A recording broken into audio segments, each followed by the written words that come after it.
جہاں کلچر اور اسلام ایک دوسرے کے اگینسٹ آ کے کھڑے ہو جائیں تو پھر ہم کلچر پہلے اسلام بعد میں. تو ہماری جو بھائی جو محنت ہو رہی ہے وہ یہ سمجھانے کے لیے ہو رہی ہے کہ اسلام کو کلچر پہ فوقیت دو. سمجھ رہے ہو کہ نہیں سمجھ رہے؟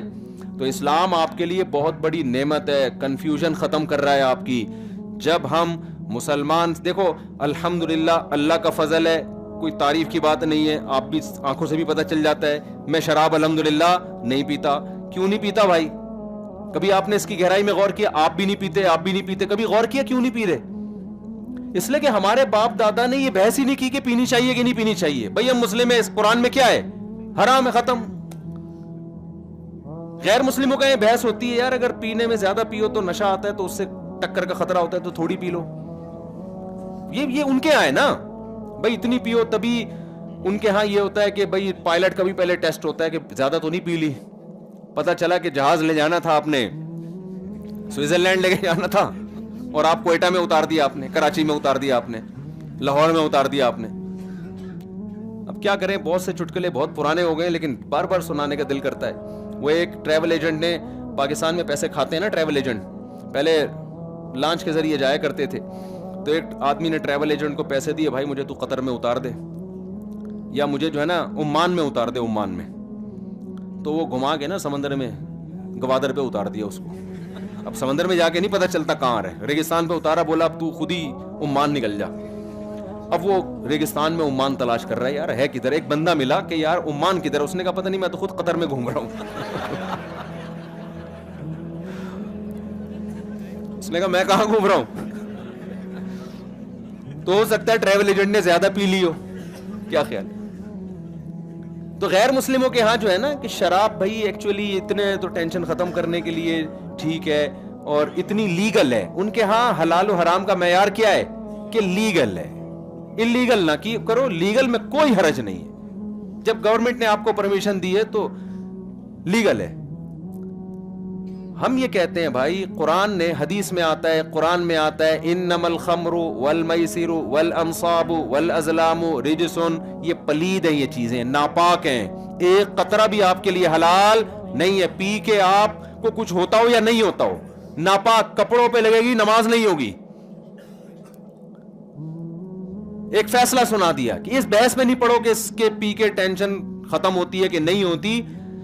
خدائی قانون ہے, خدائی قانون کے آگے آپ کو چونو چرا کی اجازت نہیں ہے. اور اللہ نے اتنی جگہ آدم علیہ السلام اور شیطان کا واقعہ سنا دیا نا, یہ کانسیپٹ کلیئر کرنے کے لیے کہ خدائی حکم کے آگے آپ کو پوچھنے کی اجازت نہیں ہے کہ کیوں. اللہ نے شیطان کو حکم دیا تھا نا سجدہ کرو, فرشتوں کو بھی حکم دیا, فرشتوں نے کر لیا. شیطان نے کیوں پوچھا تھا کہ نہیں پوچھا تھا؟ بھائی شیطان کو بھی اللہ نے کہا سجدہ کرو آدم کو, فرشتوں کو بھی کہا. فرشتے تو زیادہ افضل تھے اس لحاظ سے کہ نور سے بنے ہوئے, شیطان تو پھر تھوڑا آگ سے بنا ہے. تو فرشتوں نے کہا کہ ہم سجدہ نہیں کریں, فرشتوں نے سجدہ کر لیا. فسجد الملائکۃ کلہم اجمعون, سب کے سب نے. شیطان نے نہیں کیا. شیطان نے کہا کہ جو جیسے آج کل جو ہمارا لبرل طبقہ ہے نا, جب شریعت کا کوئی حکم آتا ہے تو پھر وہ ایکچولی کر کے کہ ایکچولی داڑھی تو اس دور میں تھی, ایکچولی وہ تو یوں تھا, ایکچولی وہ جو تھا نا وہ جو موسیقی ناجائز ہے اسلام میں, ایکچولی وہ تو یوں تھی, اور پردہ تو ایکچولی اس وجہ سے غامدی صاحب اللہ تعالیٰ ان کو ہدایت دیں, وہ ایکچولی کر کے پورا اسلام کا بیڑا 2-4 حکام رہ گئے ہیں آخر میں. جو جناب پروفیسر غامدی صاحب جس طرح کا اسلام مارکیٹ میں لا رہے ہیں نا, ایک آدھی ٹوپی چھوڑی سی رہ جائے گی ٹیشو پیپر, اور 2-4 بس چیزیں رہ جائیں گی, باقی پورا اسلام کیا ہو جائے گا, وہ سارا ایکچولی کر کے. ابھی ان کا لیٹسٹ فتویٰ آیا کہ نیل پالش لگی ہو تو بھی وضو ہو جائے گا, صحیح ہے نا. اور قیاس دیکھو کہاں سے کیا جا رہا ہے کہ موزوں پہ نبی نے مسح کیا ہے تو اس میں بھی مسح کر لیں آپ. بھائی قیاس کی شرائط ہوتی ہیں, قیاس میں یہ نہیں ہوتا کہ کہیں کی چیز اٹھا کے آپ کہیں لگا دیں, ایسا نہیں ہوتا. یہ اصول فقہ جو مدارس میں پڑھایا جاتا ہے نا, اس میں قیاس کی شرطیں بتائی جاتی ہیں کہ قیاس کیسے کیا جاتا ہے, کن صورتوں میں جائز ہے, کن صورتوں میں ناجائز ہے. دلالت النص کیا ہوتا ہے, قیاس کیا ہوتا ہے, پوری ڈیٹیل ایسے ہی. ورنہ تو آپ کہیں کی بھی چیز اٹھا کے کہیں لگا دو آپ کہ جی وہ موزوں پہ جب مسح کیا ہے نبی نے, تو موزوں پہ تو 3 انگلیوں سے مسا کیا ہے, یوں کر کے, پورے موزے بھی گیلے نہیں کیے. تو کل کوئی پروفیسر اٹھے گا کہے گا کہ نیل پالش پہ آپ مسا بھی پورا ضروری نہیں ہے, ایک ناخن سے بھی یوں کر لیں تو بھی مسا کافی ہے, کیونکہ نبی نے تو 3 انگلیوں سے ساکس پہ مسا, جو چمڑے کے موزے یا اس ٹائپ کے جو بھی موزے ہوتے ہیں ان پہ اس طرح سے مسا. تو کوئی تک نہیں ہے. فتویٰ دیا تھا محترم نے کورونا کے دنوں میں کہ آپ ٹیلی ویژن پہ بھی اقتدا کر سکتے ہیں. بھائی آپ فتویٰ دینے سے پہلے سوچیں تو صحیح, ٹیلی ویژن پہ کیسے اقتدا ہوگی؟ جماعت تو تمام فقہا کا یہ فتویٰ ہے, اجماع ہے کہ صفوں میں اتصال ضروری ہے. جماعت اس کو تھوڑی کہتے ہیں کہ آدھے آدمی امریکہ میں آدھے یہاں. اب اس کا فتویٰ دیتے ہوئے انہوں نے سوچا نہیں, ایک بندے نے صحیح کلاس لی کہ انہوں نے کہا اچھا اس کا مطلب امام کھڑا ہوا ہے اسلام آباد میں اور آپ اقتدا کر رہے ہیں کراچی میں, تو کراچی بیت اللہ کے قریب ہے, اسلام آباد کیا ہے دور ہے. تو آن لائن میں تو یہ بھی صورت پیش آئے گی کہ مقتدی 1000 کلومیٹر آگے ہیں, 1500 کلومیٹر, اور امام 1500 کلومیٹر پیچھے ہے.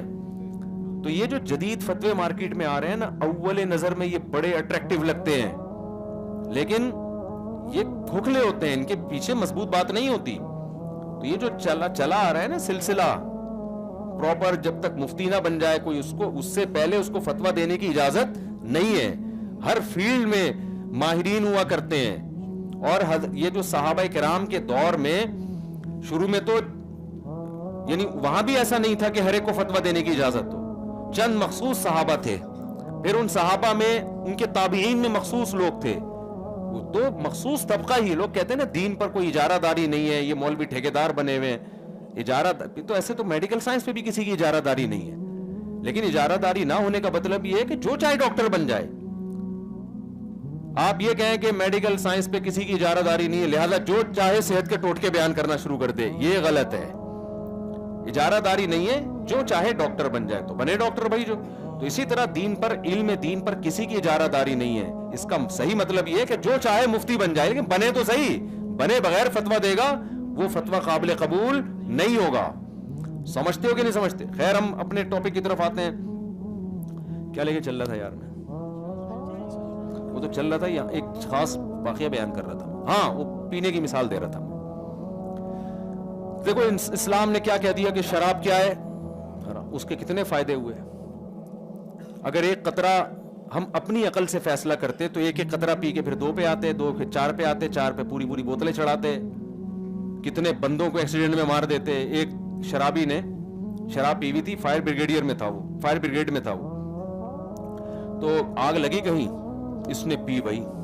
اس نے بولا بیٹا اب تو جب تک انرجی نہیں آئے گی نا پبلک کو بچا نہیں سکوں گا میں. اس دن کئی بوتلیں چڑھائیں کہ ایسی کی تیسی, آج تو سب کو, اور گیا 20-25 آدمیوں کو نکال کے باہر لے آیا, اور فخر سے کہہ رہا ہے بتاؤ ایسی قربانی کسی نے دی. لوگوں نے کہا کم بخت, تو جو فائر بریگیڈ کا عملہ تھا وہ سارا نکال کے لے آیا باہر. سمجھ رہے سارا فائر بریگیڈ کا عملے کو کیا کیا تم نے. تو یہ کس کا نقصان ہے؟ یہ ایک قطرہ پینے کا نقصان ہے. تو شیطان کا وعظ سنا رہا تھا کہ دیکھو اللہ میاں نے شیطان سے کہا کہ سجدہ کرو, تو جیسے ہمارا لیبرل طبقہ ایک دم فوراً ایکچولی پردہ تو اصل میں دل کا ہوتا ہے, آنکھوں کا پردہ نہیں ایکچولی ہے, کیونکہ یہ سو ٹھرکی تھوڑی ہیں. یورپ میں تو اتنی عورتیں آزاد گھوم رہی ہیں, کوئی دیکھتا بھی نہیں ہے. واقعی نہیں دیکھتا. وجہ اس کی یہ ہے کہ وہ اتنے حرام کے ذرائع ہیں کہ ان کو دیکھنے کی ضرورت کیا ہے. تو یہ کوئی خوبی تھوڑی ہے ان لوگوں کی, کوئی دیکھتا نہیں, ان کو دیکھنے کی ضرورت نہیں ہے. جس سوسائٹی میں زنا پر پابندی ہوگی وہاں لوگوں میں شہوانی جذبات بھڑکیں گے. ان کو بھڑکنے کے لیے عورت کو پردہ کرنے کا حکم دیا جائے گا اور نکاح کے راستے کو آسان بنایا جائے گا. آپ اپنی سوسائٹی کو اس سوسائٹی پر کیسے قیاس کر رہے ہو؟ آپ یہاں بھی زنا کو عام کر دو تو پھر پردہ بھی کیا ہو جائے گا, پھر اس تکلف کی ضرورت ہی نہیں رہے گی.